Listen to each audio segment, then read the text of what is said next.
기대하기는 참 어려운 세상이긴 한데, 우리가 미국이라는 나라를 알게 되면서 이게 만만치 않겠구나 아마 이런 생각이 들었을 것 같아요. 예전 같으면은 뭔가 큰 성과가 있지 않을까. 근데 기본적으로 좀 성과를 내기는 어려운 나라구나, 어려운 관계구나 이런 생각을 아마 우리 이 자리에 계신 분들은, 제일 안타까운 게 이런 백신을 무기로 하고 있는 세계 최강대국의 모습이라는 게 초라하기 그지없지 않나 이런 생각이 듭니다.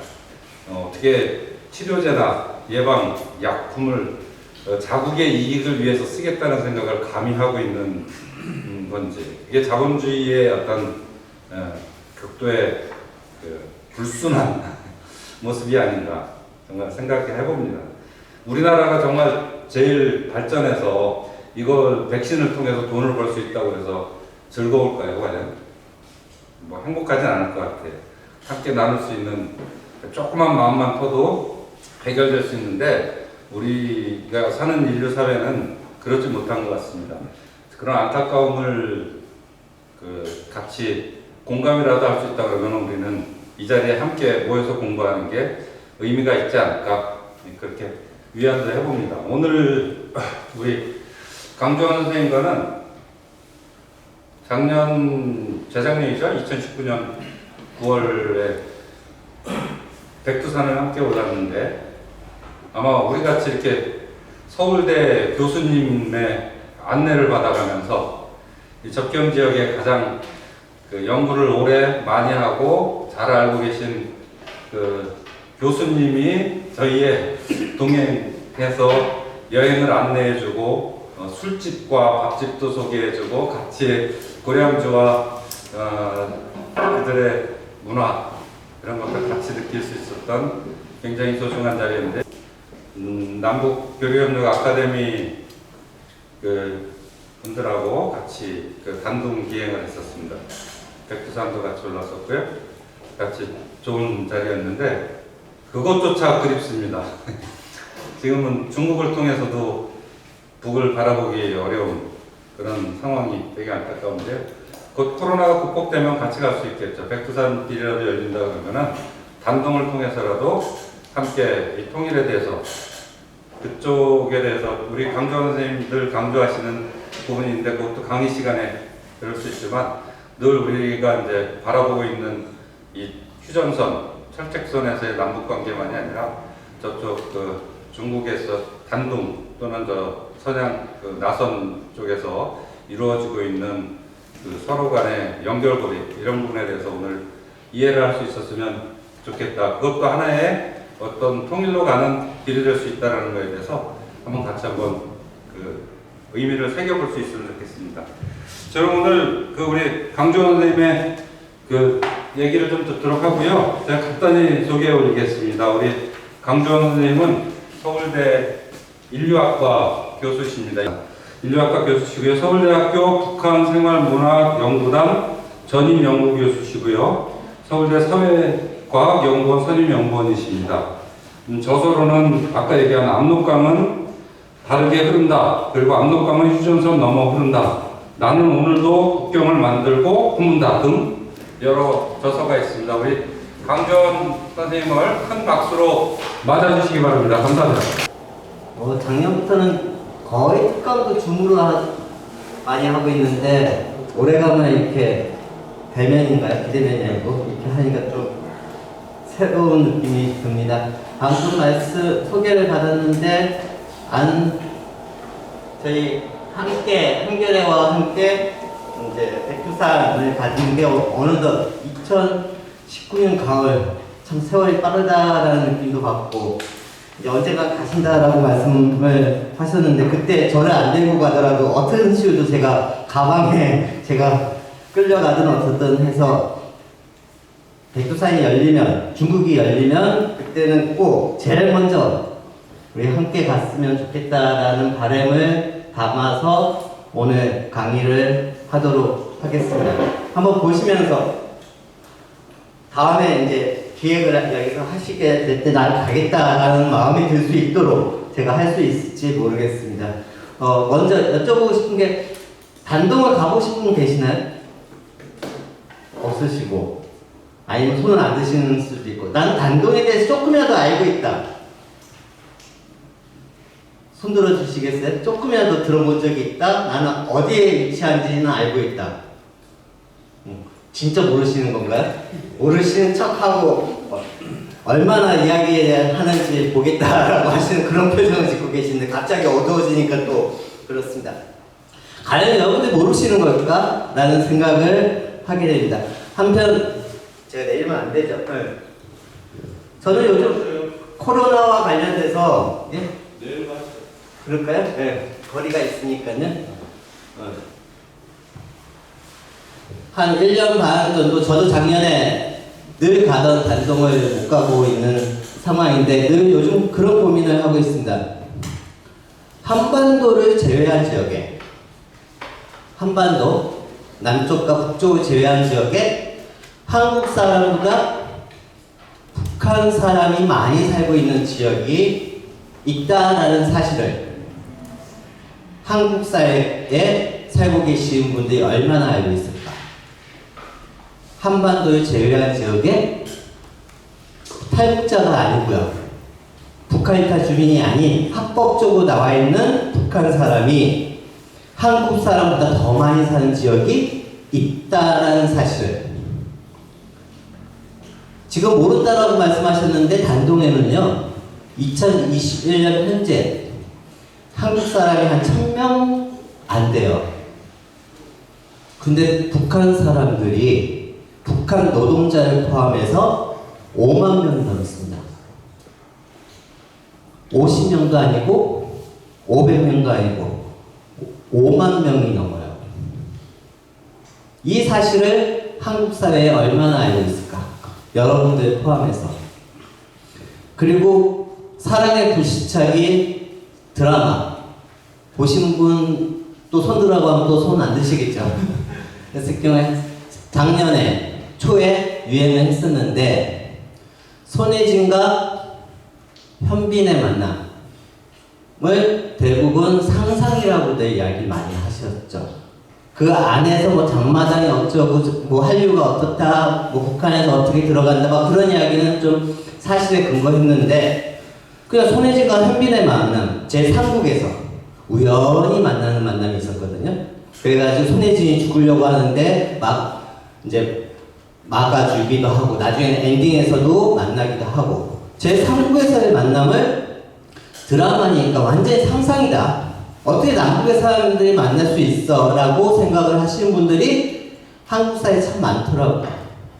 그런데 과연 그걸 저는 손예진과 현빈의 만남이 어느 정도는 사실의 바탕을 두고 상상을 한 드라마다라고 보는 견해를 가지고 있습니다.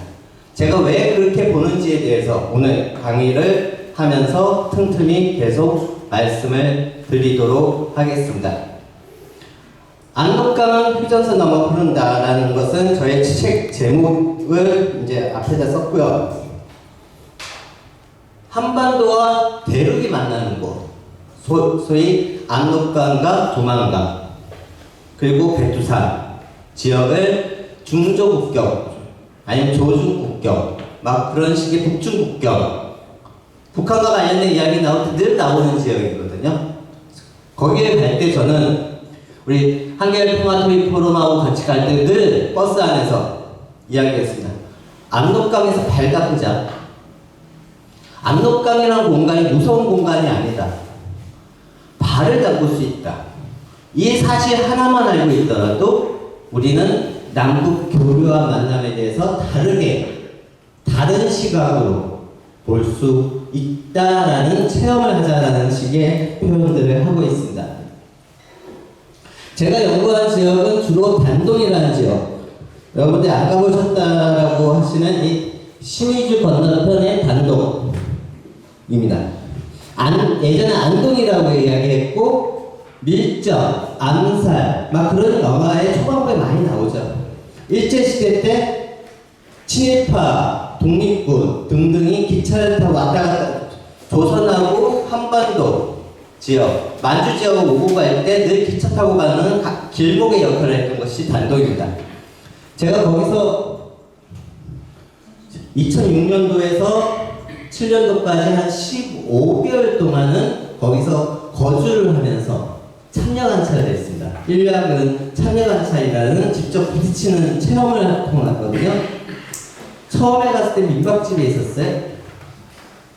민박집에 아침 저녁으로 저한테 밥을 해주신 아줌마가 있었습니다. 그 아줌마는 신의주 아줌마였어요. 고향이. 저한테 아침 저녁으로 밥을 해주셨고 저녁에는 한국 TV도 같이 봤고요. 근데 북한에서 나오셨는데 다시 집으로 가시는 거예요. 한 달 뒤에. 제가 버스를 타고 압록강 철교를 건너는 모습까지 눈으로 확인했어요. 2006년도에 도대체 뭐지? 북한에서 나왔는데 탈북을 하고 한국을 갈 생각은 안 하고 돈을 벌어서 다시 신의주로 돌아가시는 모습. 집으로 가는 저 모습은 도대체 뭘까? 라는 궁금증을 가지게 했던 공간. 그리고 그 전에는 두만강 쪽에 처음으로 가봤습니다. 2000년은 남북관계에서 가장 중요한 시기 중에 하나죠. 김대중 대통령과 평양에 가셨던 그 해 여름에 저는 두만강에서 바위 옆에서 누워잤습니다. 여기서 여러분들 거리 정도에서 두만강이 흐르고 있고 옆에 집을 지어놓은 진짜 말 그대로 강변에 집을 지어놓은 곳에 이제 하룻밤을 자고 아침에 일어났더니 거기에 살고 있는 조선족 분이 그런 말씀을 하시는 거예요. 강 건너편에 숟가락과 젓가락이 몇 개인지를 알고 지낸다. 강 건너는 북한인데 이게 도대체 뭘 이야기하는 거지? 강 건너편의 사람하고 숟가락과 젓가락이 몇 개인지 알고 지낸다라는 것은 교류가 있다는 것이고 그냥 교류가 있다는 건 잘 지낸다는 이야기잖아요. 2000년 딱 20년 전 이야기인데 제가 받았던 교육으로서는 이해가 안 되는 탈북자들이 목숨을 걸고 넘어온다는 그 강으로만 알고 갔었고 청소년들의 키와 몸무게 재는 프로젝트에 참여를 해서 그 키와 몸무게 재러 갔었거든요. 이게 도대체 뭘까는 고민을 저 두만강, 도문, 훈춘 막 그쪽으로 갔었습니다. 이 지역을 이제 같이 보시면서 틈틈이 설명을 드리기 전에 이 세 권의 책의 후반부에 여러분들한테 책 제 세 권을 아까 소개받았는데 이 세 권에 대한 설명을 하나하나 조금씩 주어진 시간 내에 사례와 함께 1년 사례를 주로 말씀을 드립니다. 하지만 이 사례가 한두 사례는 이야기를 안 드립니다. 일반화할 수 있다라는 거죠. 수많은 사례가 있다라는 거죠. 한두 가지 사례 가지고 이렇다라고 이야기하는 게 아니고 수백 개, 수천 개의 사례가 중첩이 됐을 때 여러분한테 설명을 드릴 수 있습니다. 제가 2000년에 첫 두만강을 접했을 때 강 건너에 숟가락과 젓가락이 몇 개인지 알고 지낸다 라는 사실을 처음 들었고 나중에 알고 봤더니 압록강과 두만강은 공유한다는 거였습니다. 북한 쪽 사람들하고 중국 쪽 사람들하고 같이 강을 공유하는 거예요. 그 공간에 수영도 하고 고기도 같이 잡고 강 중앙에서 만나기도 하고 저 같은 경우도 배를 타고 강 건너까지 가서 내려가지고 배 위에 손만 올려놓고 있어도 법에 걸리지 않는 거죠. 저 같은 경우도 거기에 살고 있는 사람은 왔다 갔다 하는 경우가 비일비재하고 삶을 공유한다는 그런 모습을 20년째 보고 있었습니다. 지금까지 보고 있습니다. 거기에 담겨져 있는 의미를 고민도 하고요. 이 도문이라는 지역도 그런 지역과 비슷한 지역입니다. 저는 지난 20년 동안 여러분들이 한국 사회에서 열심히 살고 계시는 동안 아까 말씀드린 것처럼 2006년도에서 7년도 15개월 동안 단동에 살면서 압록강과 두만강 지역의 사람들이 어떻게 살고 있는지 삶을 공유하고 있는 모습들을 보는 게 너무나 일상적이고 너무나 자연스러워요. 그런데 저는 작년부터는 파주 지역을 좀 많이 가게 됐습니다. 중국을 못 가는 참외도 있고 여차여차 인연이 돼서 파주 지역의 휴전선 지역, 그쪽 지역을 가면서 파주 지역이 너무나 낯설게 와닿는 느낌. 내가 20년 동안 어쩌다 보니 압록강과 도만강은 조금 안다라고 생각을 했는데 막상 내가 살고 있는 한국 사회에 또 다른 국경인 압록강만 보다가 진짜 나와 너무나 가까운 이 국경 지역, 접경 지역, 지난주에 강화도 갔다 오셨다라고 이야기하셨는데 거기서도 많은 것들을 보셨을 것 같습니다. 그런 것들에 대한 고민들을 초반부에 좀 드리겠습니다. 이 지도는 파주와 관련돼서 가장 대표적인 지도이고 경기도청에 가도 이 지도가 1층에 설치되어 있어요. 그런데 저는 이 지도를 보면서 많은 것들을 새로 알게 됐습니다. 여러분들은 알고 계셨는지도 모르겠지만 저는 20년 동안 주로 압록강 두만강을 하다 보니까 너무나 몰랐던 것들. 근데 뭔가 지도도 잘못된 지도라는 것도 보이는 거예요. 그리고 휴전선이라는 게 동서로만 흐른다라고 생각을 하고 막연하게 작은 지도만 보다 보니까. 근데 새로운 사실, 저만 새롭다고 느낄 겁니다 아마. 휴전선이 남북으로 흐르고 있어요.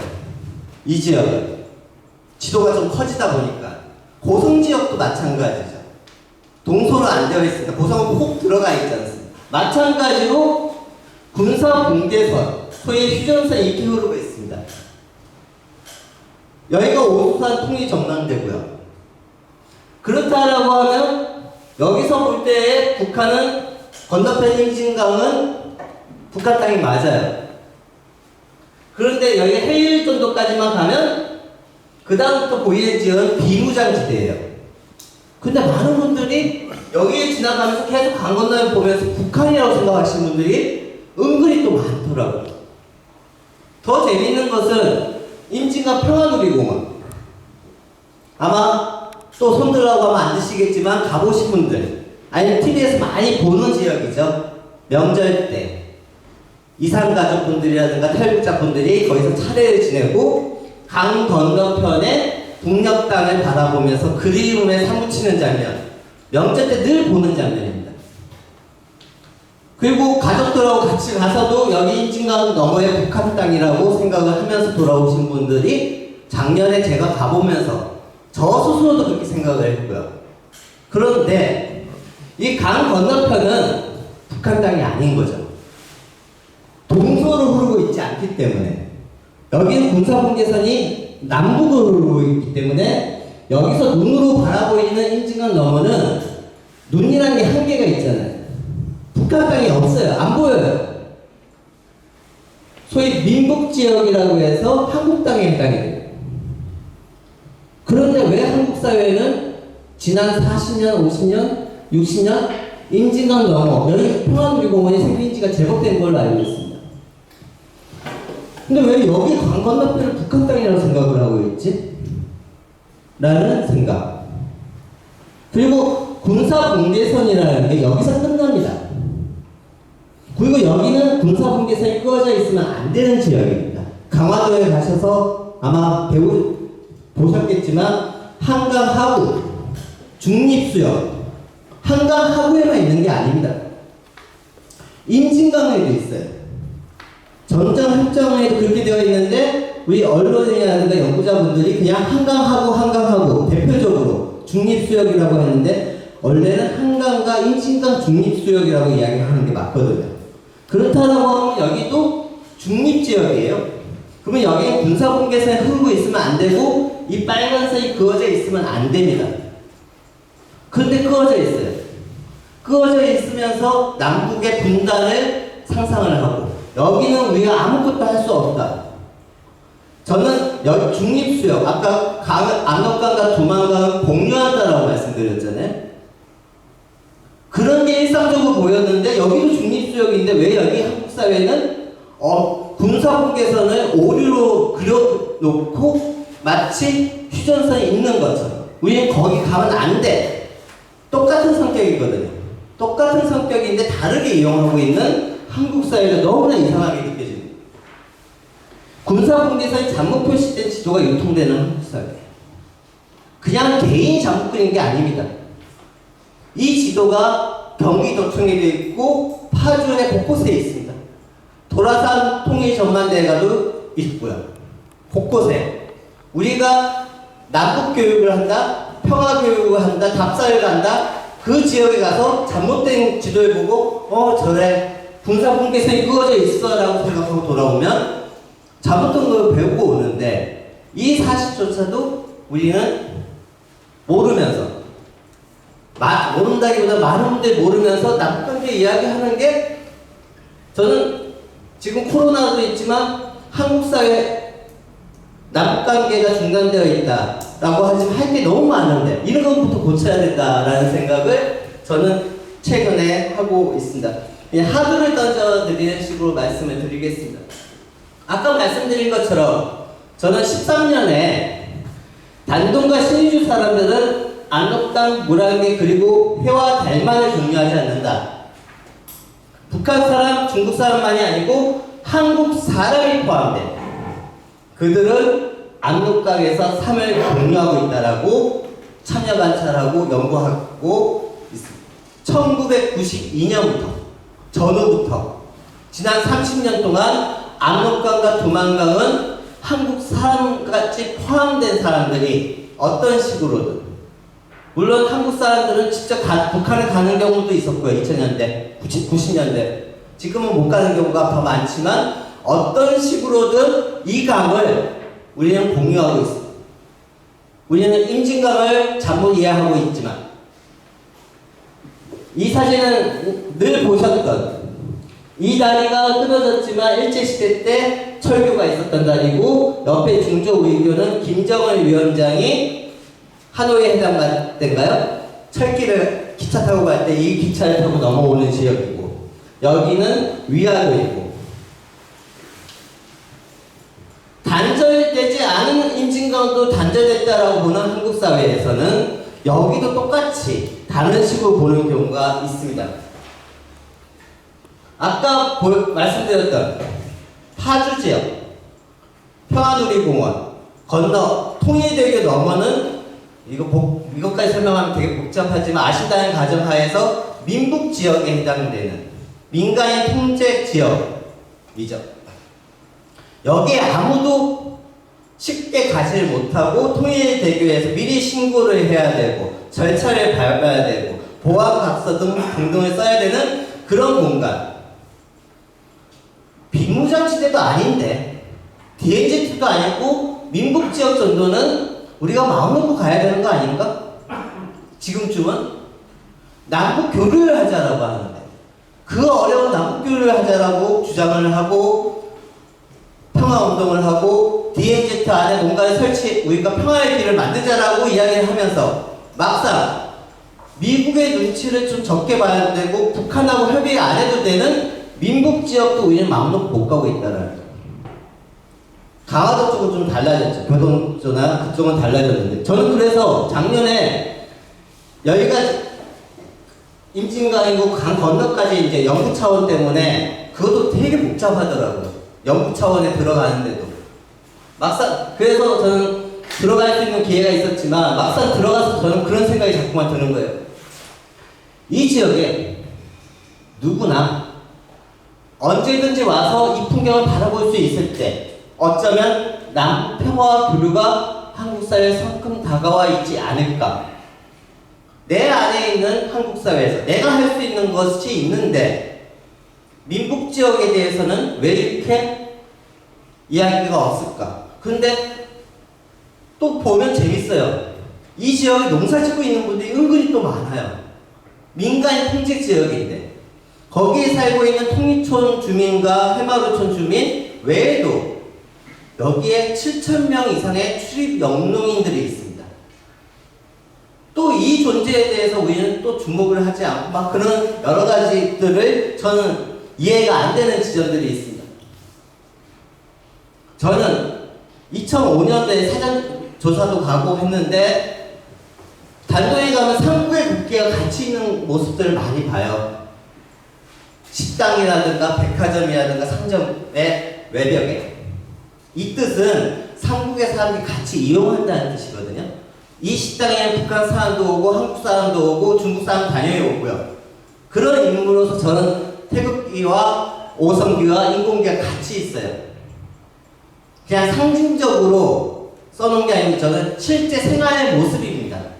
단동은 1992년 한중 수교 전후부터 10년 전도 아니고 30년 전부터 이게 너무나 저한테 일상이고 중국 학교에 가면 2006년도에 제가 주말학교 선생님을 했는데 주말에 만나는 한국 아이가 저한테 그런 이야기를 해줘요. 자기는 평일날 중국 학교에 간다. 가요. 그런데 저희 반에는요 한국 아이가 2명이 있어요. 근데 북한 아이가 5명이 있대요. 짝꿍이래요. 근데 여자 한 명 아이가 제일 공부를 잘한대요. 북한 아이가. 그 친구가 차고 있는 시계가 너무 멋져 보여서 아빠한테 사달라고 했더니 아빠가 비싸다고 안 사준대요. 2006년도에 그런 이야기를 들었어요. 북한 아이하고 한국 아이하고 짝꿍이다? 이게 도대체 뭐지? 책에서는 읽었어요. 2000년 초반에 나온 한비아 선생의 중국 경문록이라는 책에 보면 한비아 선생도 베이징에서 중국어 어학원을 다닐 때 북한 아저씨하고 같이 중국어를 배웠다. 저도 6년도에 단도에서 중국어 학원을 다닐 때 3명이 수업을 같이 들었는데 2명이 북한 10대였어요. 그런 삶을 살고 있는 모습들. 2018년에도 이렇게 삼국의 국기가 늘 같이 존재하는 것.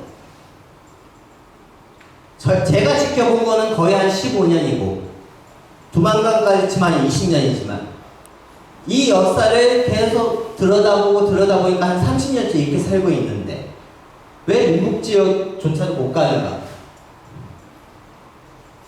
평화누리공원 아까 말씀드렸던 그 위치에 잘 만들어놨잖아요. 작년에 평화 곤도라라고 만들어졌습니다. 그래서 많은 분들이 작년에 이 곤도라를 이용하신 걸로 알고 있습니다. 제목이 너무나 가슴 설레죠. 평화 곤도라. 평화 곤도라를 타고 임진강을 넘어서 갔다 오는 체험의 공간이죠. 그런데 평화 곤도라라고 이름까지 붙여놨는데 그 곤도라를 타고 제일 먼저 임진강에 도착할 때 눈에 띄는 것은 지뢰라는 단어는 여행지를 만들어놨으면 지뢰가 여기 없어요. 있으면 큰일 나죠. 그런데 한국 사회는 이런 지역에 지뢰라는 단어를 안 붙여놓으면 뭔가 어색한 평화를 이야기하면서 지뢰라는 단어를 꼭 써야 되는 한국 사회. 안 쓰면 뭔가 이상하고 이걸 없애자라고 이야기하면 또 공격받고 도대체 한국 사회는 뭘까? 평화를 이야기한다는 게 너무나 힘든 사회 아닌가? 지뢰도 같이 떠올라야 되는 사회고 이왕 할 거면 이 공간만이라도 지뢰가 없다라는 걸 강조해야 될 것 같은 제 생각에는 왜 한국 사회는 지뢰라는 단어를 저렇게 큼직하게 써놔야 될까? 평화곤도라라고 만들어 놓고 나서 비가 오나요?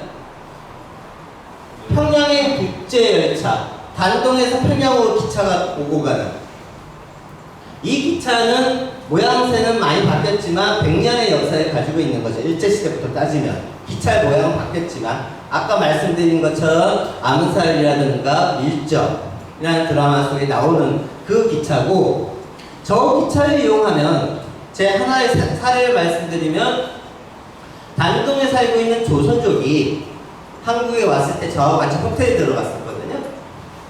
호텔에 들어갔는데 단동에 전화가 왔어요.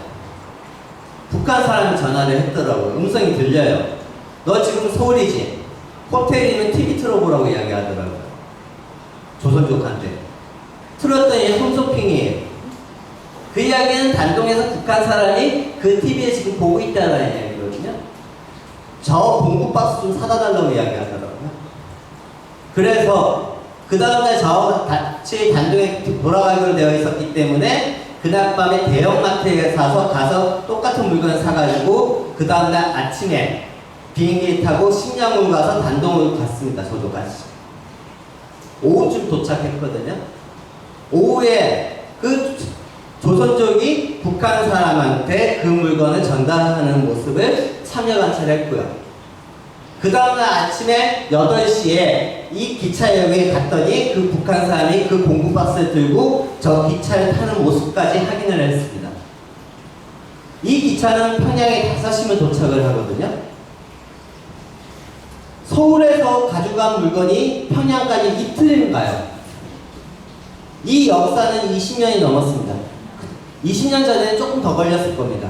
하지만 한 10몇 년 전부터는 서울에서 가져간 물건이 평양까지 누구나 이용할 수는 없지만 아는 사람들이 이용할 수 있는 구조와 루트가 이틀이면 가는 그런 시대에 살고 있는 모습을 저는 너무나 많이 보는 거예요.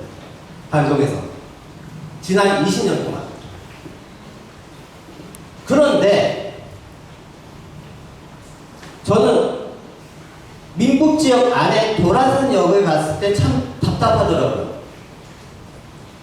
우리가 서울하고 평양하고 기차를 연결하자라고 이야기를 합니다. 가장 중요한 테마죠. 개성공단과 함께 남북의 철도를 연결하자. 근데 저는 현실적인 이야기는 해야 된다고 생각합니다. 남북철도가 언제쯤 연결될까요? 저는 차차기라고 생각합니다. 이미. 내일 당장 공사가 들어가더라도 문재인 정부 하에서는 기차가 연결이 안 돼요. 차기 정도도 쉽지가 않았습니다. 그만큼 제가 하지 말자는 게 아니라 긴 시간이 필요합니다.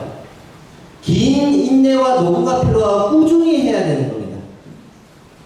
저는 서울하고 평양하고 기차를 연결하자는 이야기와 함께 또 하나를 해야 되지 않을까 생각하는 거죠. 뭐냐? 이 도라산역 잘 만들어놨습니다. 여기서 출발해서 평양 가자라고 늘 나옵니다. 그런데 서울역에서 기차로 가는 패키지, 간단한 패키지에 어쩌다 이용할 수 있는 그거 외에 이 도라산역에 내일 당장 여러분들이 갈 수 있나요, 지금? 못 갑니다. 민북지역 안에 있다는 이유. 통일대교를 건너가야 되기 때문에. 검문소가 있습니다.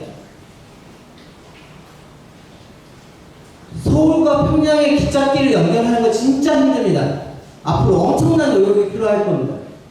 하지만 어떻게 보면 도라산역까지 누구나 갈 수 있도록 하는 것은 의지만 있으면 가능할 것 같은데 근데 이것도 만만치는 않거든요. 한국 사회 현실에서 지금.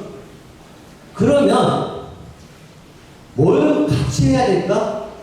서울과 평양의 기찻길을 연결할 것만 주장을 할 것이 아니고 이 도라산역에 개인 자동차도 누구나 갈 수 있도록 만들어줘야 되는 거 아닌가? 이 작업도 만만치 않으니까 이것도 같이 해야 되지 않을까라는 저만의 생각을 요즘 하고 있습니다. 압록강 공유한다라고 말씀드렸죠. 여기가 우리가 임진각 근처에 가지도 못한다라고 생각하는 그 비슷한 지역이죠. 압록강이죠. 근데 압록강에 소가 있습니다. 소가 있다는 건 가축이죠. 가축이라는 건 사람이 있어야 되는 거죠. 우리는 민국지어도 마음 놓고 못 가는데 여기는 이런 식으로 사람들이 왕래가 있는 공간. 철조망은 한국에 있는 철조망은 성격은 다르지만 철조망이 있는 지역도 있습니다. 하지만 철조망 너머에 농사를 지어요. 여기는 뭔가 다르죠. 우리하고 20년 동안 저는 이 모습을 지켜보고 있다 보니까 이 민북지역 같은 경우도 참 이상하게 와닿는. 근데 민북지역 같은 농사를 너무 많이 짓고 있는 거예요. 민간의 통제지역이라고 해서 민간인들 못 간다라고 생각했는데 아까 말씀드린 것처럼 출입 영농하시는 분들이 또 있어요. 7,000명이나. 대다수 국민들은 이용 못하고 그럼 그 사람들이 있다는 공략을 할 수 있는 것이거든요. 그런데 DMZ, 민북지역도 아니고 DMZ 지역, 비무장지대. 저는 어렸을 때부터 교육받았습니다. 비무장지대는 군사지역이다. 군인들만이 존재한다. 저는 그게 사실이라고 생각했고 그게 전부라고 생각했습니다. 그렇지만 이 DMZ 지역 안에는 판문점 옆에 대성동 마을이라고 있죠. 그냥 마을 하나만 있다라고 생각을 했습니다. 근데 대성동 마을에 작년에 제가 3번 들어가 봤거든요. 그것도 되게 힘들어요. 이해가 안 돼요. 물론 거기 또 미군하고 관련된 것도 있지만 우리 군사분계선에는 철조망이 없죠. 나무 팻말만 있는 것이. 여기가 군사분계선이 흐르고 있습니다. 흐르고 있다라고 하는 게 맞죠. 지나가고 있다. 철조망은 없어요. 근데 우리 한국 사회에는요, 군사분계선은 철조망을 묘사하는 데가 너무 많아요. 철조망이 없는데 군사분계선은 철조망을 묘사하는 게 진짜 많아요. 들여다보시면. 그런데 비무장지대 안에 군인들만 있다라고 생각했는데 농사 짓고 있어요. 당연히 대성동 마을 사람들이. 여기서 군사분계선 휴전선까지는요 10m도 안 떨어져 있습니다. 피하가 구분이 안 되는 거죠. 숲이 군사분계선이고 바로 건너편은 기존동 마을에서도 농사 짓고 있고 DMZ 안에 파주 지역 안에는요 이 지역에 100만 평 넘게 농사를 짓고 있어요. 10만 평도 아니고 1만 평도 아니고. 대성동 마을에 있다는 건 알고 있지만 농사 짓고 있다는 건 얼핏 알고 있지만 한국 사회에서 지금 남북 교류와 남북 만남과 남북 평화를 이야기하는 많은 분들 중에서 과연 군사 분계선 지역에 DMZ 안에 100만 평 이상의 농사 짓고 있다. 그것도 70년 동안. 바로 건너편에 개성공단 보이는 지역이거든요. 이 사실을 얼마나 알고 있을까? 나만 모르고 있었던 건가? 군사분계선 안에, DMZ 안에, 비무장지대 안에. 저는 그런 생각을 요즘 하고 있습니다. 2020년 이 사진, 제가 보여드린 사진은 다 제가 찍은 사진인데 이 사진만은 작년에 제가 못 갔기 때문에 단도에서 보내온 지인이 보내준 사진입니다. 한 5년, 6년 전부터 문재인 대통령이 되기 전부터 신한반도 경제지도를 말씀하셨고 김정은 위원장한테도 전달했다라고 알려진 지도입니다. 이 선들을 연결하자. 이 선들을 연결하는 것이 우리가 살 길은 경제 통일이다. 한반도 신경제지도 구상. 안타깝게도 아직까지는 미래의 이야기죠. 아직까지는 연결되지 않은 선들입니다. 우리가 지난 4년, 5년 이렇게 살아왔습니다. 그런데 나중에 더 구체적으로 설명을 드리겠지만 나중에 퀴즈 내실 때 제 책 2권도 이제 마치시는 분들한테 드린다라고 했지만 3번째 책에 이 지도를 저는 그려놨습니다. 앞부분에. 서울하고 인천은 베이징하고 연결되어 있고 대련하고 연결되어 있고 단동하고 연결되어 있고 신양하고 연결되어 있고 이 신양은 단동, 신의주, 서울, 평양하고 연결됩니다. 임수경 그분은 러시아 쪽에서 들어갔지만 89년 전후부터 방북 루트입니다. 이 루트가요. 그럼 80년대 후반에만 몇 분만 가셨느냐? 90년대부터 갔습니다. 여기에도 한겨레 쪽에서도 2000년 중반에 아마 가신 걸로 알고 있는데 휴전선 넘지는 않으셨을 것 같기도 하고 다 이 루트로 많이 가셨거든요. 저는 이 길이 여기에는 그려져 있지 않지만 미래의 지도에는 그려져 있지 않지만 이 길이 남북 교류와 만남의 또 다른 길이다. 이 경로들은 남북 교류와 만남의 또 다른 길이다. 30년의 역사를 품고 있고 여전히 현재 진행 중이다. 1992년 한중 수교 전후부터. 저쪽 중국 연기 쪽만은 더 복잡해지죠. 거기까지 그리지도 않았습니다. 사람들만 걷지 않았다. 남북의 물류가 흐르는 길이다. 서울, 신양, 선양, 단동, 신의주, 평양의 경로를 통하면 아까 말씀드린 것처럼 물건이 서울에서 평양까지 이틀이면 도착한다. 서울과 신의주 사이라면 하루면 충분하다.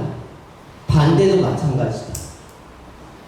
이 경로가 있었기 때문에 90년대부터 후반부터 그 많은 옷들이 평양과 신의주에서 만들어져서 한국에 들어왔습니다.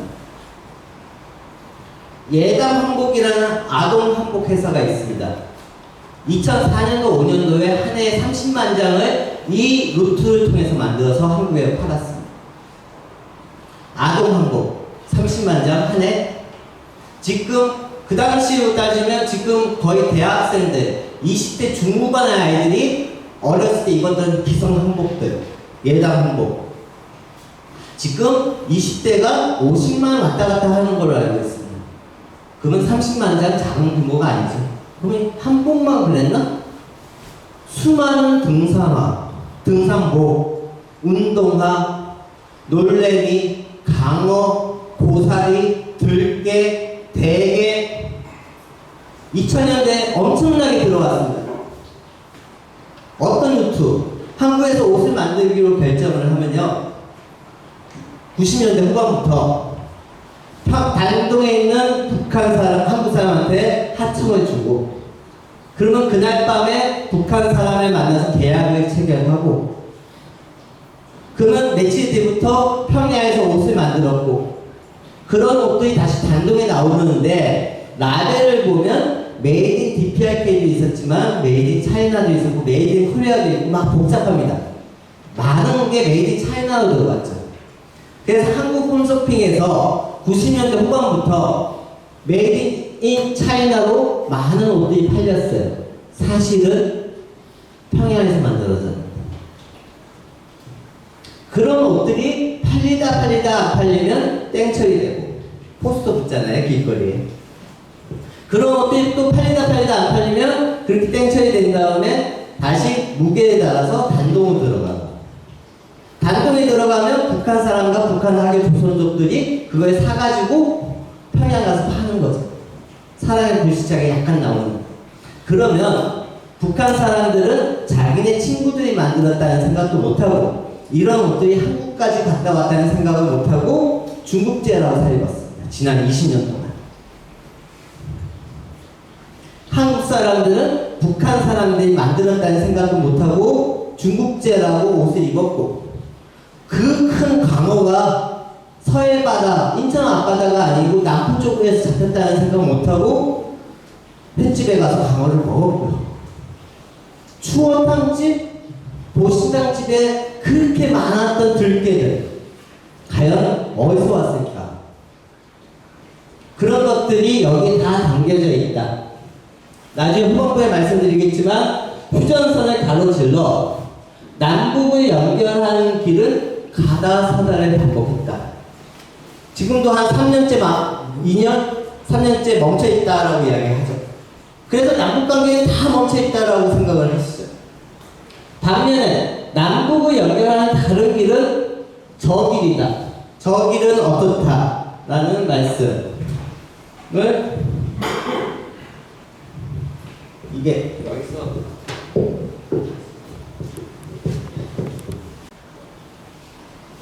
어떻게 보면 처음 말씀드려야 되는데 저는 인류학을 전공하고 있고요. 정치 인류학을 전공하고 있고 경제 인류학 그리고 중조국경지역 휴전선 한국사회 지금 같이 보고 있습니다. 낯선 곳에서 나를 만나다. 저는 합법적으로 나와 있는 북한 사람 단동에 그리고 북한 화교 화교가 누구지라고 생각하시면 주현미 가수 생각하시면 돼요. 근데 최근의 사람을 생각하시면 이용보 선생님, 요리사. 그분도 화교세요. 최근에 기화하셔가지고 한국 사람이 됐지만 원래는 화교세요. 그분을 화교라고 생각하시지 않는 분들도 많은데 그런 북한 화교, 조선족 한국 사람들이 1992년 한중수교 전후부터 여기서 만났다라는 이야기를 계속 들여다보고 있습니다. 이제 한 5분만 쉬었다가 이제 책 이야기와 제가 이렇게까지 계속 고민을 하게 되고 파주의 임진강과 파주 지역의 민북지역과 파주 지역의 DMZ 지역과 압록강과 두만강 지역을 자꾸만 고민하게 되는 이유에 대해서 좀 더 구체적으로 설명을 드리도록 하겠습니다. 5분만 시작하겠습니다. 네. 답사를 갈 기획을 하게 되면 별로 가실 생각이 없는 표정을 자꾸 짓고 있는 것 같습니다. 제가 잘 못하고 있는 것 같은데 좀 더 열심히 해보도록 하겠습니다. 2013년에 첫 번째 책을 썼습니다. 박사 논문을 이제 요약을 했다라고 볼 수 있는데요. 한 10년 전에 나는 오늘도 국경을 만들고 허문다. 여기서 나는 북한 사람, 단도에 나와 있는 북한 사람, 북한 화교, 조선족, 한국 사람들이 오늘도 봤더니 1992년 한중수교 전후부터 그 당시로 따지면 20년, 지금으로 따지면 30년 전부터 만남과 교류가 있었고 그냥 교류가 있는 게 아니고 경제 교류를 했고 같이 일상을 공유했고 그 과정에서 어떤 식으로 국경이 만들고 허물어지는가 그냥 진짜 국경이 아닌 우리의 마음속에 있는 국경과 그런 것들이 어떻게 되는가 큰 제목들은 이렇게 인류학자들이 어떻게 했다 현장 속으로 들어갔다 막 그런 것들을 담고 있습니다. 더 안에 소제목들은 중조국경은 그냥 단순히 휴전선처럼 휴전선 전문은 아니지만 휴전선처럼 남북을 단절시키고 분리시키는 것이 아니고 삶의 도구이자 경제 활동을 할 수 있는 무대구나. 한국 사람까지 포함돼 어떻게 그들을 만나게 됐는가? 저는 술사부 역할을 참 많이 했어요. 대학원 시절이었으니까요. 저한테 남북의 사람들이 만나서 경제 교류하고 계약서를 쓰는데 그냥 만나게 옆에 끼워주겠습니까? 최소한 술상무 역할을 하면서 분위기에 띄워주는 역할이라도 해야지 그 현장에 옆에 동석을 하게 해주고 술상무를 많이 하다 보니까 끊임없이 옷이 만들어지고 반동에 있는 한국 회사인데 5위권 안에도 안 들어가는데 한 해 한 80만 장에서 100만 장을 만들어내고 여러분들이 알고 계시는 코로 시작하고 에그로 중간 시작하는 그런 등산복들이 한 해 80만 장이 2006년도, 7년도, 8년도에 그렇게 만들어지고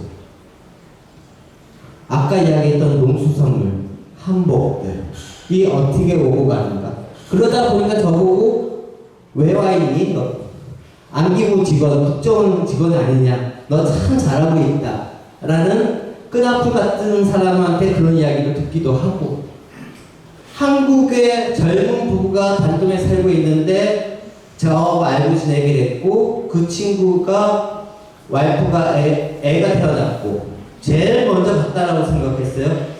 그 이야기 듣자마자 갔으니까요. 한 3시간 뒤에 갔더니 집에 가물치 생선이 와 있어요. 이거 어디서 났니? 라고 했더니 출산 선물로 신의주에서 보내왔다는 거죠. 3시간 만에 북한 사람이 한국 사람한테 3시간 만에 제가 생각했던 그 국경을 넘어서 여러분들이 생각하는 그 국경을 넘어서 도대체 이게 뭘 이야기하는 거지? 남북의 사람들이 왜 단동에서 만나고 있는 거지? 북한에서 소비되는 중국산, 한국에서 소비되는 건 뭔지 막 그런 이야기들을 이 책에 담았습니다. 그 당시 2011년 여러분 한반도 내에서 2010년에 오이사 조치라는 게 생기죠. 그러면서 많은 남북관계가 많이 단절되고 공식적으로 안 만나고 있다라고 TV에서는 끊임없이 이야기하는 시절입니다. 2010년부터. 벌써 10년 됐습니다. 그런 이야기를 한국에서 공식적으로 많이 이야기하죠. TV에서. YTN이든 어디든 연구자들이 나와서든 뭐 기자들이 남북 관계는 단절되어 있습니다. 2010년부터 공식적으로 단절되어 있습니다. 그런데 저는 단동에서 2011년 찍은 사진입니다. 노무현 대통령 이제 서거 몇 주년이라고 하셨지만 이게 사진이 아니고 수혜 작품이거든요. 바늘질을 한 땀 한 땀 딴 거예요. 이 노무현 대통령과 김수환 추기경을 중국 사람이 주문하지는 않았을 겁니다. 평양에서 만들었거든요. 휴전선을 놓고 봤을 때 남북 관계가 단절되어 있다라고 하는 그 2011년에도 이런 식의 수혜 작품들이 남북을 오갔습니다. 이 수혜는요, 그냥 수혜 작품에만 쓰이는 게 아니고 한복에 많이 들어가죠. 이불에도 많이 들어갔습니다. 여러분들이 2000년대에 입었던 아니면 베개를 베고 잤던 그 베개의 수혜들, 정교하게 짜여진 그 수혜들은 어디서 왔을까? 저 식료품들이 어떤 식으로 북한에 가고 있는가, 모든 것 다 설명하기에는 좀 부족하고요. 두 번째 책은 2016년에 썼습니다. 2016년이면 박근혜 정부 시절입니다. 여러분들이 5년 전, 지금도 어떻게 보면 거의 비슷한 시기를 살고 있지만 5년 전의 남북관계는 어떻다라고 들어왔는지를 한번 생각해 주셨습니다. 남북교류가 있었다라고 들으면서 살았는가? 박근혜 정부 시절에 그런 이야기를 많이 듣지 못했을 겁니다. 개성공단도 2016년 문을 닫고 막 그런 시기에 저는 압록강은 다르게 흐르는데 휴전선은 막혀있다라고 볼 수도 있겠지만 그렇지 않은데 오늘 아까 말씀드린 것처럼 오늘 붙인 한국 물건이면 모레는 평양에 도착을 하는데 2016년에 2014년 2015년에 단동은 또 하나의 개성공단인데 지금 단동에 2021년 현재 5만 명의 북한 노동자와 알파로 북한 주재원 4,000명이 있습니다. 이런 북한 노동자의 규모는 2010년부터 늘어나기 시작을 해서 지난 10년 동안 한 평균 3만 명 정도. 지금 2021년 기준으로 지금 단동에 북한 사람이 다 들어간 게 아니고 그대로 남아 있습니다. 코로나 때문에 거주하고 있습니다. 단동에 5만 명이 있면요. 개성공단의 3배입니다. 규모가. 숫자는 똑같죠. 개성공단도 5만 명, 단동에도 5만 명. 하지만 월급은 3배거든요. 개성공단보다. 북한은 지금 개성공단이 단동에만 3개가 있어요. 지금은 그런데 그 당시에도 또 하나의 개성공단이다. 그 당시에 2만 명이었습니다. 그리고 북한 해외 노동자들이 존재한다는 의미가 뭘까? 저는 여기서 파독 간부와 간호사 이야기를 섞었습니다.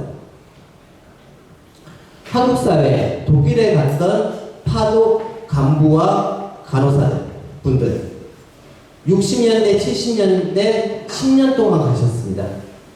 그리고 그 인원이 총 2만 명입니다.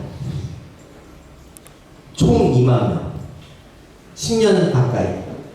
그 스토리가 여러 편의 드라마도 만들어졌지만 대표적으로 국제시장이라는 영화 한 편이 만들어졌죠. 그들이 있었기 때문에 그들이 힘들게 번 돈을 한국에 있는 가족들한테 송금을 했고 그래서 좀 여유있게 살게 됐고 그 이야기가 국제시장의 기본적인 뼈대죠.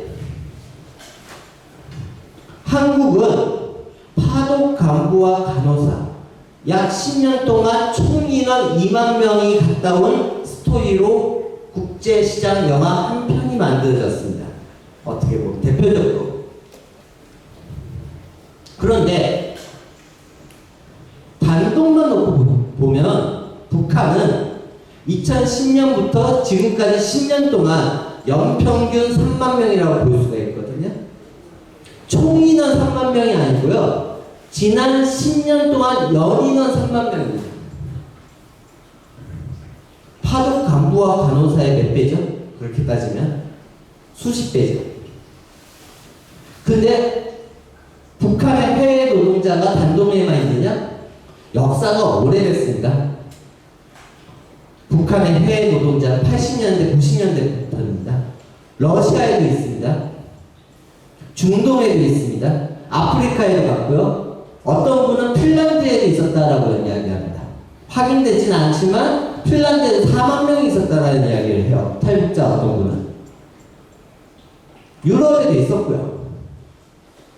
그 역사를 따지고 그 규모를 따지면 여러분 북한이 어렵다 이야기하고 있는데 우리가 국제시장을 들여다보는 시각으로 북한 경제를 생각할 때 북한의 해외 노동자의 생각을 해보면 지금 북한에는요 국제시장이라는 영화를 만들 수 있는 스토리가 몇 편이 될까요?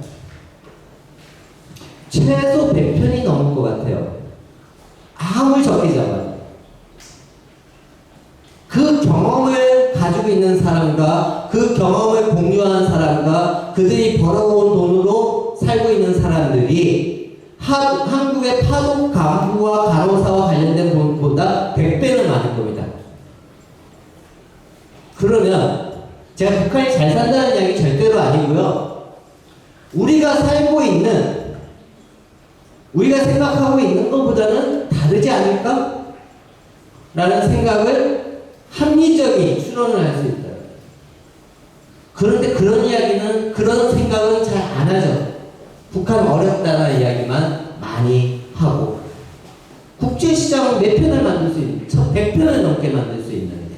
라는 생각을 저는 여기 두 번째 책에다 담았고요. 압록강의 철조망은 탈북자 방지용이 아니다. 아까 처음에 이야기 들었던 압록강에서 발 닦고 과일을 먹자 그런 이야기들 이제 두 번째 책에다가 담았습니다. 2016년에 찍은 사진입니다. 박근혜 정부 시절이죠. 전쟁이 날 것 같다라는 이야기가 신신찮게 들리던 그 시기에 저는 단동에서 식사를 하는 북한 사람들을 촬영하지 않았다. 하지만 그들이 떠나는 자리와 한국 소주 빈병은 사진으로 남기고 싶었다. 기록하고 싶었습니다. 한반도 내에서 우리가 어떤 식으로 어떤 편견과 선입견으로 살고 있는 그 시기에도 단동에는 북한 사람이 중국 식당에서 그냥 아무렇지 않게 차미스를 먹을 수 있는 공간. 이 공간에 대해서 아까 말씀드렸잖아요. 한반도를 제외한 지역에 한국 사람보다 북한 사람이 많이 살고 있다는 것을 아는 것은 저는 또 하나의 평화로 가는 또 하나의 지름길이다라고 생각하는 쪽인데 2015년에도 호텔 같은 데 가면 아침에 같이 먹지는 않지만 같은 공간에서 북한 사람들하고 얼마든지 먹을 수 있는 처음 간 사람들도 우리 한국의 평화통일포럼도 같이 먹었습니다. 같이 가셨잖아요. 가셔가지고 호텔에 저희는 일부 갔습니다. 북한 사람들이 많이 이용하는 호텔, 많이 종업원도 있는 호텔 일부를 찾아갔죠. 그런데 웬만한 단체들은 거기를 안 가요. 위험하다 등등. 위험해서 안 가는 게 아니고요. 단가를 싸게 하기 위해서. 단동 시내에서 자면 호텔비가 비싸잖아요. 그래서 많은 답사팀이라든가 여행사들은 이야기를 하죠. 단동은 위험합니다. 북한 사람들 만나면 큰일 납니다.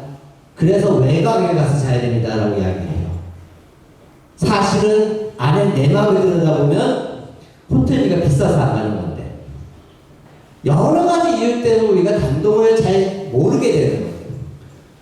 여러 가지 이유 때문에 왜곡되게 알려져 있고 지난 30년 동안 여기서 얼마나 많은 사람들이 만나고 일상을 이뤘는데 여러 가지 이유 때문에 그렇습니다. 그렇지만 제가 한겨레 평화통일포럼도 같이 갔지만 청소년 단체하고 같이 간 적이 있거든요. 어린이 어깨동무 쪽이었는데 그 친구들하고 호텔 엘리베이터를 같이 탔는데 같이 탄 사람이 북한 사람 2명이었습니다. 근데 그 북한 사람들이 한국 애들 보더니 너희들 어디서 왔니? 물어보더라고요. 서울에서 왔다고. 그랬더니 그러냐고. 근데 짧은 시간에 한국의 청소년들이 단동이 무섭다라고 이야기 듣지 않고 단동에 있는 호텔에서 하룻밤 잤더니 엘리베이터에서 북한 사람하고 같이 탔는데 그 사람이 검은 봉다리 들고 있는데 검은 봉다리 안에는 새우깡하고 참이슬이 들어요. 그걸 보는 단동에서 보고 온 사람과 단동은 무섭다라고 외곽에서 자고 온 사람들은 체험이 완전히 달라지는 거죠. 그런데 그게 단동에 갔을 때 체험의 극과 극이 아니고 단동을 잘못 알려지는 또 다른 여러 가지들이 있는데 2014년에 한국 아이하고 같이 압록강에 갔었습니다. 압록강에 도착을 해가지고 강 건너편에 북한이라고 했더니 이 친구가 초등학교 1학년인데 되게 무서워하는 거예요. 저 북한 사람들이라고 했더니 약간 오버해서 떠는 거예요. 얘가 왜 이러지? 초등학교 1학년인데. 여러분들은 지금 이 순간에 이 압록강에 갔을 때 건너편에 북한 사람이 보인다. 어떤 생각들이 드실까? 일일이 여쭤보고 싶지만 그날 밤에 저 곰곰이 생각했어요. 이 친구가 초등학교 1학년인데 왜 압록강에서 저런 반응을 보였을까?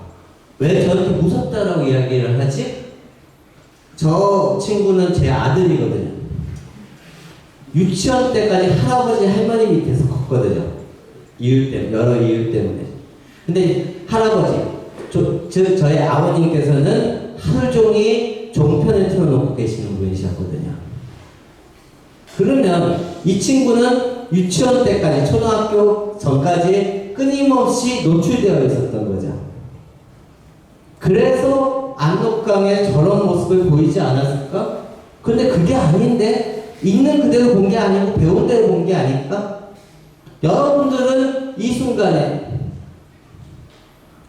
저 자리에 있다라고 하면 어떤 반응을 보일까? 그 반응들은 내가 어떤 한국 사회에 살고 있었는가를 한번 고민하게 돼요. 저렇게 압록강에서 고기 잡고 빨래하고 다 하거든요. 탈북자분들이 목숨을 걸고 넘어오는 공간만은 아니거든요.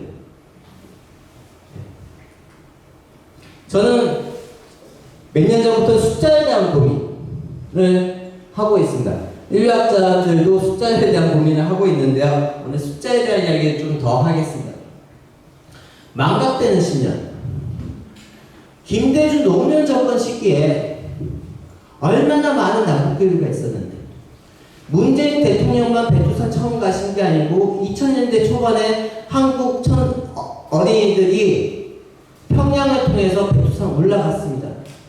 여기에 사진에도 있잖아요. 평양 가셨습니다.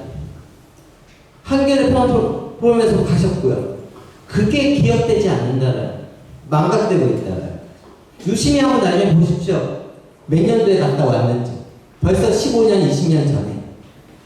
그 기억들을 망각하면서 역사에서 뭘 배우지 않는다는 거. 지금 현실적.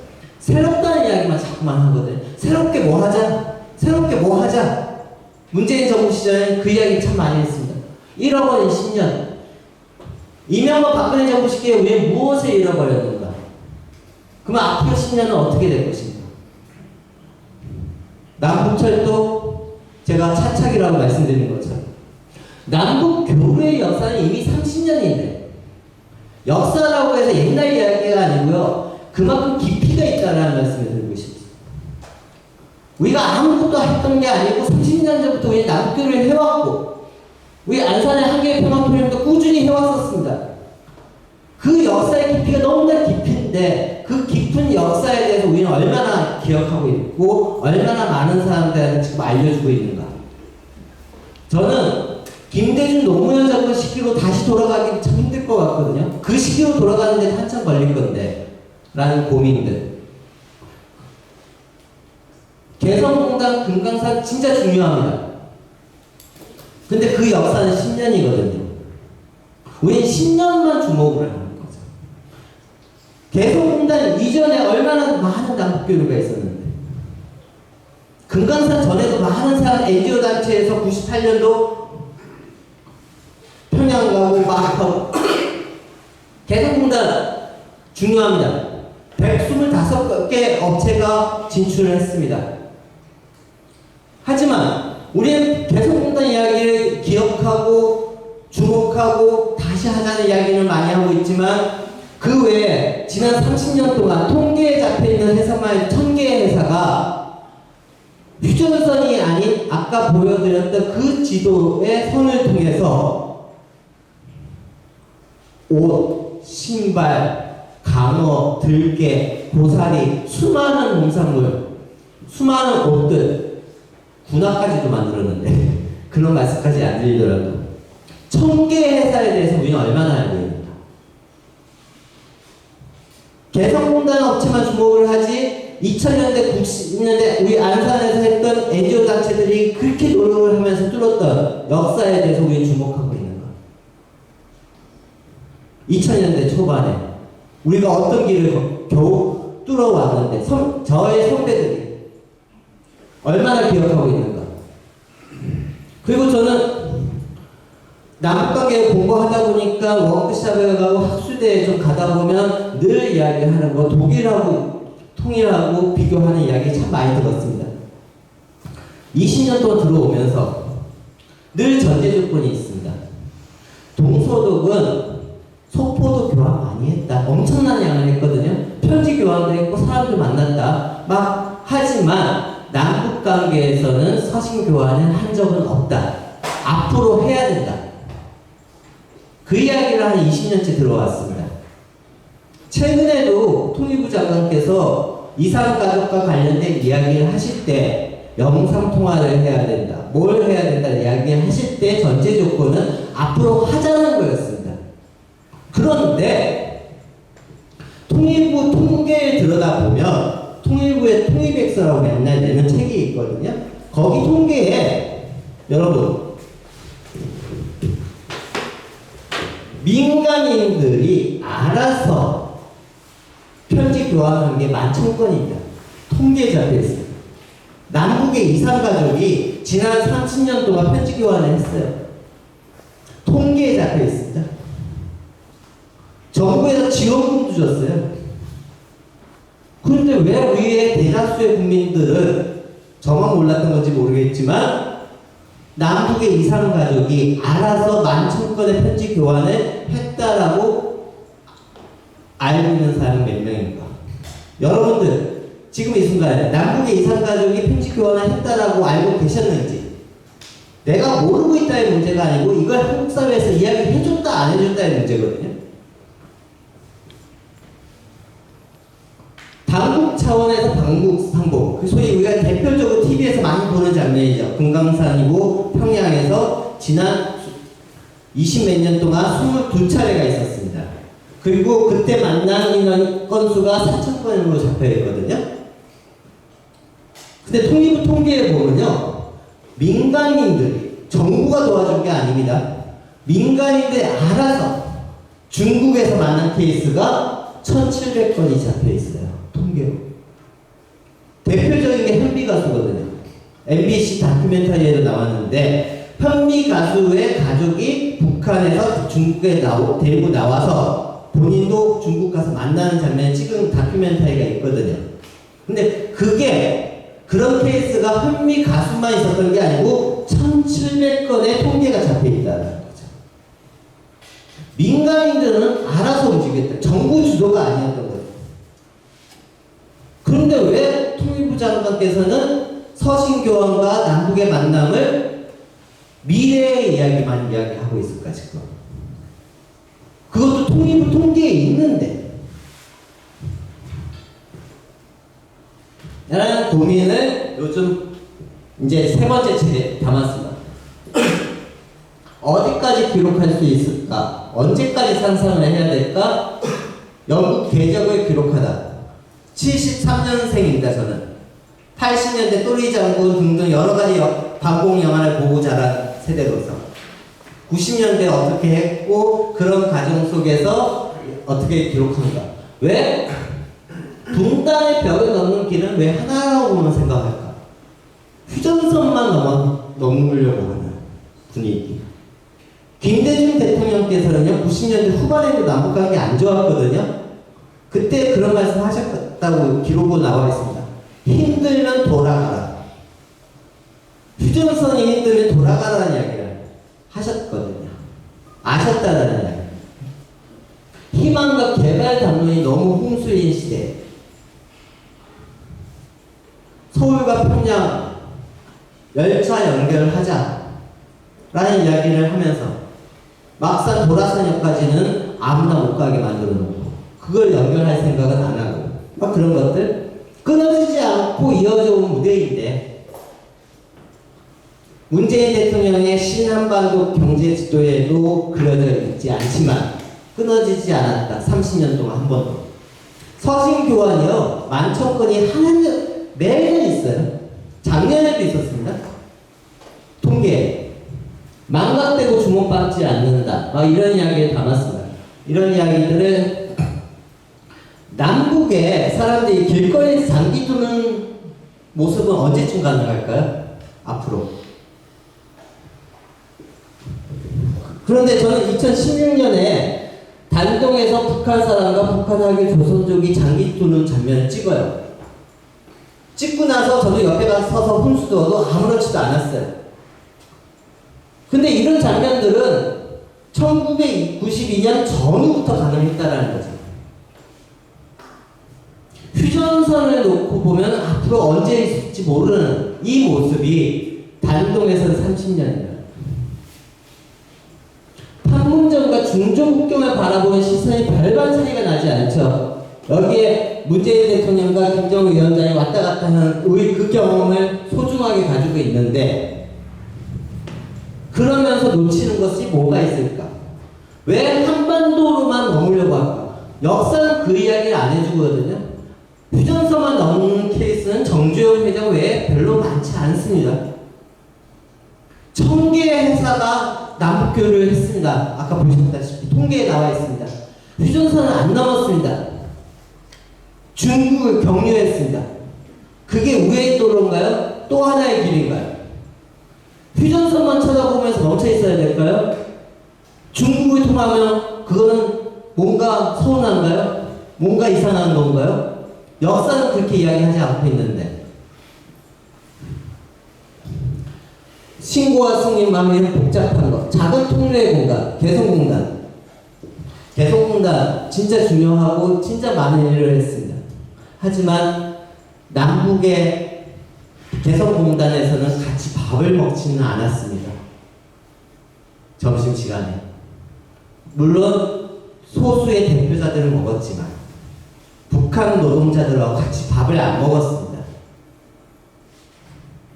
그러면 앞으로 개성공단이 다시 열리면 우리는 같이 밥을 먹기 위해서 노력을 해야 되는 준비를 해야 됩니다. 반면에 단동은 개성공단이 중요하지 않다라는 게 아니고요. 단동은 30년째 같이 밥을 먹고 있습니다. 같은 식당에서, 같은 공간에서, 아까 참이슬이라든가 등등. 이런 공간. 앞으로 여러분 신한록강대교 끊임없이 보실 거고, 며칠 전에도 YTN에서 계속 나왔던 그 장면인데요. 여기가 위아더이고, 그냥 DMZ 앞에 우리는 가서 사진도 제대로 못 찍고 있지만 여기서는 얼마든지 커피숍에서 건너편에 신의주를 찍을 수 있는 이 공간. 북한 사람들이 핸드폰을 사라는 이야기고 이 아파트는 10년이 전에 지어진 아파트입니다. 한국의 SK 아파트입니다. 한국의 대기업이 지었습니다. 짝퉁 아닙니다. 한국의 SK 아파트예요. SK 기업에서 가서 지은 아파트가 10몇 년 전부터 있습니다. 단동에. 저 아파트에는요. 누구가 봐도 한국의 대기업이 지었다는 걸 다 알고 있습니다. 짝퉁이 아니고. 근데 저 아파트의 아래층, 위층에 북한 사람과 한국 가족이 살아요. 옆집에도 살아요. 그런 케이스가 제가 알고 있는 케이스만 해도 1000여 케이스가 넘어요. 언제쯤 남북의 사람들이 한반도 내에서 같은 아파트에 살까요? 우리는 그걸 위해서 노력을 해야 되죠. 그 노력과 함께 이미 30년 전부터 손혜진과 현빈의 만남이 존재하고 있는데 그 만남을 통해서 우리가 배워야 될 거는 뭐가 있을까? 상상이라고만 생각할 것이 아니고 같이 해야 되지 않을까요? 저는 휴전선과 압록강을 이분법적으로 보자는 이야기 안 합니다. 같이 봐야 된다. 같이 봐야지 휴전선도 빨리 열리지 않을까에 대한 고민을 하고 있습니다. 김치. 두 번째 책에는 그렇게 썼습니다.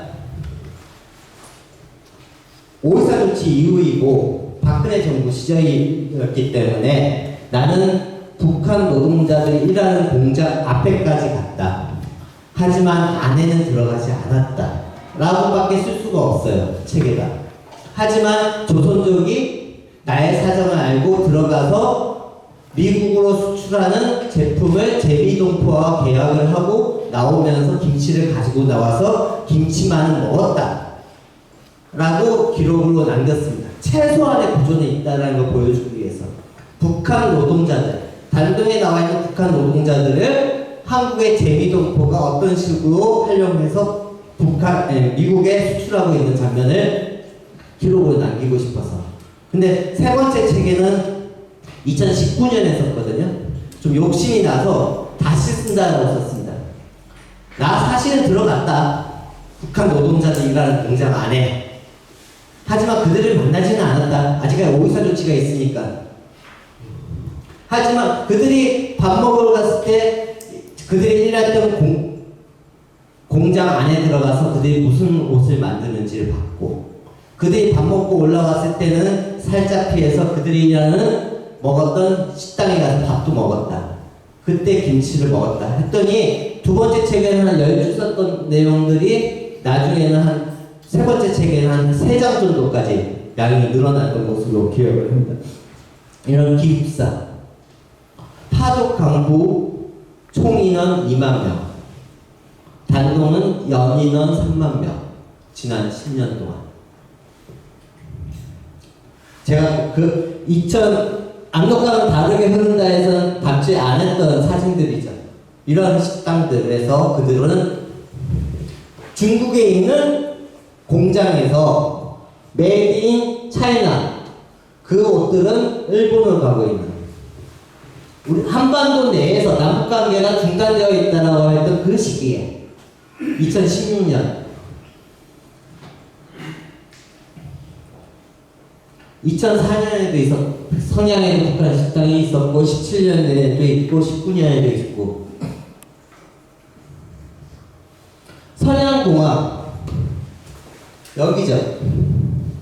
근데 여기는 공항에 가면요, 우리 한계평화 토익포럼도 같이 경험을 했던 거지만 짐을 찾을 때 시간대가 맞으면요, 인천에서도 비행기가 도착을 하고요, 평양에서도 비행기가 도착을 해요. 그래서 짐을 찾을 때 저렇게 같은 공간에서 짐을 찾아요. 이게 일상입니다. 지난 30년 동안 이렇게 만났습니다. 휴전선에서의 만남이 일상이 아니죠. 지난 30년 동안 어쩌다 만났고 최근에 또 만나지도 못하고 있고 가다서다 반복했지만 여기에서는 끊어진 적이 없습니다. 공작이라는 영화, 공작원들만이 존재하는 공간이 아니고요, 단동과 베이징에 공작원들만 있으면 어떻게 공작이 가능하겠어요? 근데 공작이라는 영화에는 공작원들만 보여주고 있습니다. 공작이 가능하려면 수많은 일상적인 만남이 존재해야 된다는 상상력을 한국 사회에서 하기 힘든 사회, 평화 건조라가 있는데 지뢰가 있어야 되는 한국 사회에서는 그런 상상력을 하기가 힘들죠. 2017년 12월이면 평창올림픽 바로 직전입니다. 평창올림픽 바로 직전은 여러분 생각해보시면 가장 남북관계가 안 좋은 시기, 전쟁이 날 거라고 했던 그 시기입니다. 여러분 기억해보시면 그 시대도 베이징에 가면 대한항공과 고려항공이 같이 비행기가 서 있습니다. 공항에. 그러면 저게 화물기가 아니고 여객기니까 평양에서도 사람들이 와서 내렸을 거고 서울에서도 와서 내렸을 거잖아요. 베이징에. 그러면 베이징에 흩어지겠죠. 그럼 뭐 만나지 않았을까요? 손혜진과 현빈이 상상일까요? 그런 만남이 상상이 아니다라는 말씀을 드리고 싶습니다. 2017년 12월에 2000년대에 더 좋았던 시기도 있고 이런 식의 단동에 가면 북한 사람들을 보실 수도 있다. 2019년 10월에 단동에 있는 도매 시장에 갔을 때 찍은 사진이거든요. 저는 저 사진을 찍으면서 그런 생각을 했습니다. 북한 여공들이 인형을 사가지고 가는 장면이거든요. 인형을 사가지고 물건을 담아가지고 걸어가는 모습까지 제가 찍었어요. 찍으면서 저는 그런 생각을 했습니다. 내가 이 사진을 찍어서 나중에 한국 사회에 가서 다시 돌아가서 강의를 한다든가 책에 이 사진을 보여주면 사람들은 어떤 반응을 할까? 강주원이라는 인류학자가 사기치고 있다. 어떻게 북한 사람이 먹고 살고 힘들어 죽겠는데 인형을 살 수가 있어? 저거는 강주원이라는 인류학자가 학자라는 사람이 사기친 거다. 라고 생각하는 사람이 많을까? 아니면 북한 사람도 얼마든지 인형 살 수 있는 거 아니야? 라고 생각하는 한국 사람들이 많을까? 를 사진 찍으면서도 고민을 했고 지금도 고민하고 있습니다. 내가 지금 살고 있는 2021년 한국 사회에서 저 사진을 놓고 사람들은 어떤 반응을 보일까? 저는 전자가 아직까지는 많지 않나? 그럼 난 뭘 해야 될까? 연구자로서는 어떤 이야기를 해야 될까?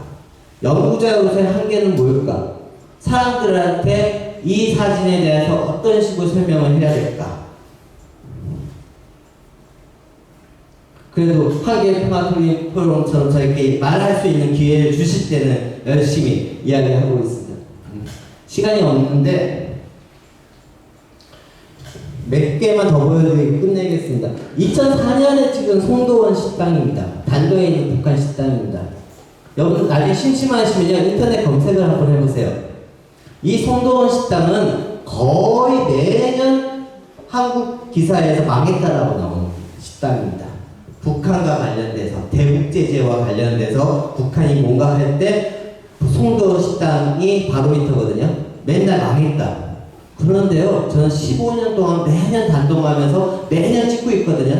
송도원은 한 번도 망한 적이 없어요. 그런데 한국 언론에서 매년 망했다라고 거의 나오는 대표적인 식당. 그럼 여러분은 어떤 이야기 들어왔는가? 그동안 북한과 관련됐을 때 2007년에 북한 남자들, 2018년에 북한 여성들. 시간이 많이 갔으니까 2007년에 찍은 사진입니다. 5년 전에 찍은 사진이 아니고요. 15년 전에 찍은 사진입니다. 단동에. 택배 회사거든요. 보이시는지 모르겠지만 서울, 중국, 평양. 친절하고 정확하게. 2007년에 그 전에도 있었다는 이야기죠.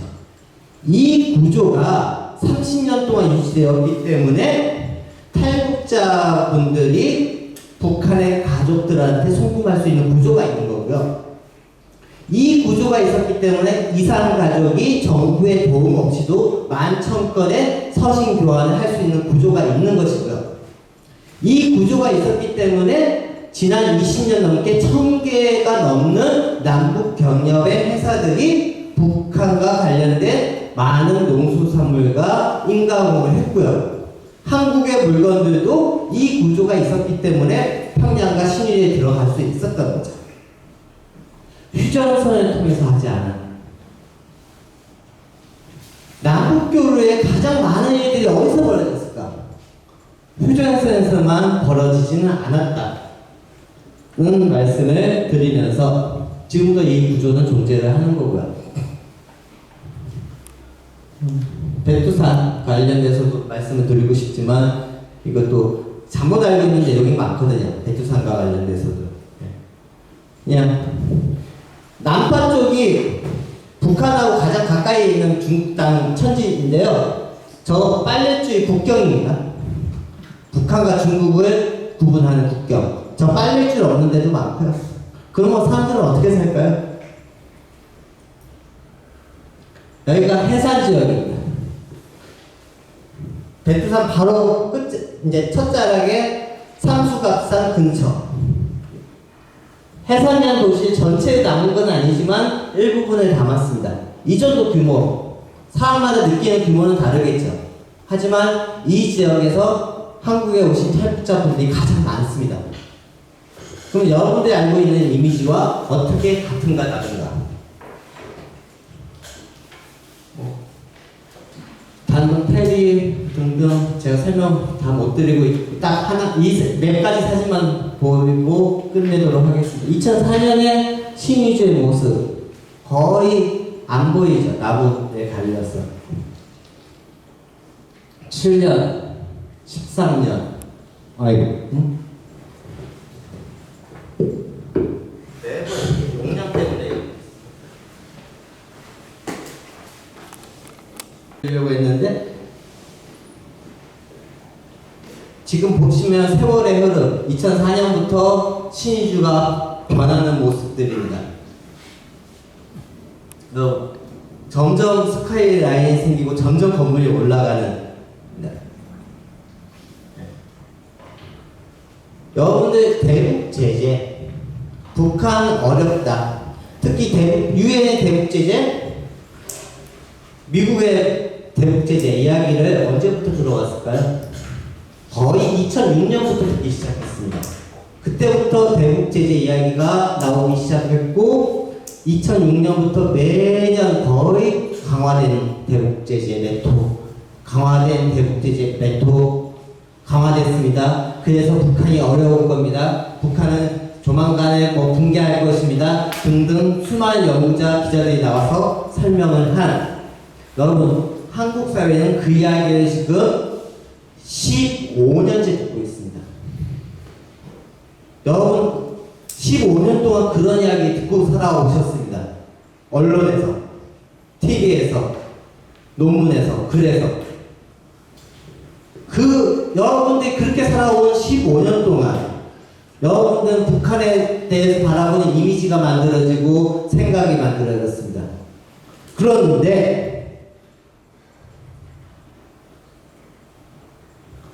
제가 설명 없이 사진으로 보여드립니다. 그 15년 동안 신의주는 이렇게 변했습니다. 우리가 들었던 대북 제재가 진짜 있는 그대로 효과가 있었고 북한을 압박했다라고 하면 저런 모습이 15년 동안 만들어졌을까요? 신의주가 저렇게 15년 동안 변해오는 동안 우리는 어떻게 살아왔는가에 대한 고민을 함께 좀 해주시면 보이는 게 달라지지 않을까 이런 이야기도 하고 다른 이야기도 더 드리고 싶은데 시간을 너무 많이 허비하는 것 같습니다. 제가 친밀하게 설명은 못 드렸고요. 화두를 던져 드렸습니다. 이런 지난 30년의 역사를 우리는 어떻게 기억을 하고 어떻게 봐야 될까에 대한 고민 그리고 임진강을 어떻게 바라봐야 될지 저는 요즘 고민하고 있는 이야기를 거칠게 말씀을 드렸습니다. 오늘 여기서 마치겠습니다. 고맙습니다.